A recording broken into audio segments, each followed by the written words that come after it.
Ahoj, nazdar. Jsem tady já a budeme si mít ruce. Jak správně na to? Nejenom gelem, ale i mýdlem. Jo. Správným čištěním rukou a mytím se můžeš chránit proti virům a bakteriím. Jo, to by bylo dobrý. Použij dostatečné množství gelu. Troška ti nezajistí, že tyhle ty bakterie a viry zmizí. Tohleto video tě naučí opravdu mít, aby si měl čisté ruce. Poprvé se umyjeme čistícím gelem s vysokým obsahem alkoholu. Prvně naneseme čistící prostředek na ruce. Na začátku třeme dlaněmi proti sobě. Potom přes hřbet jedné ruky, hřbet druhé ruky. Dlaně o sebe, propletené jen prsty.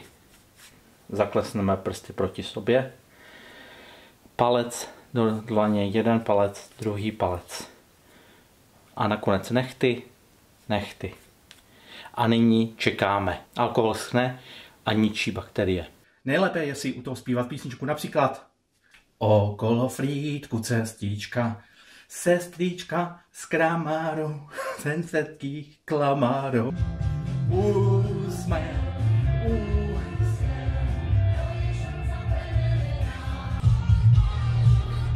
Hotovo. Podruhé se umyjeme mýdlem. Tady je mýdlo. Bublino, relaxation, krásná vůně. Super, aloe, vera. Proceduru opakujeme ideálně dvakrát. Horkou vodou navlčíme ruce. Vytlačíme dostatek mýdla. Rozetřeme mýdlo dlaněmi, čímž ho napěníme. Pravá ruka otírá levou, levá pravou. Nyní prokleslé prsty. Dlaně proti sobě. Nyní palec. Hlavně nezapomeňte na palec. Jeden palec, druhý palec. A nakonec nehty.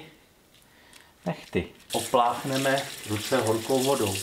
Obetřeme ruce do ručníku.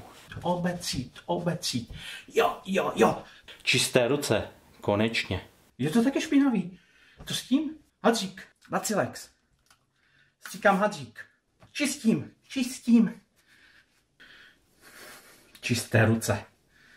Říkali. Super. Čistý. Všechno je čistý. Je to super.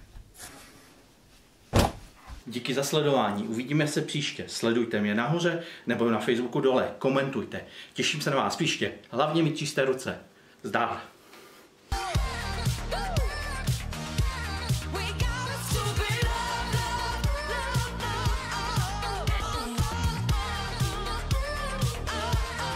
Máte to v cajku.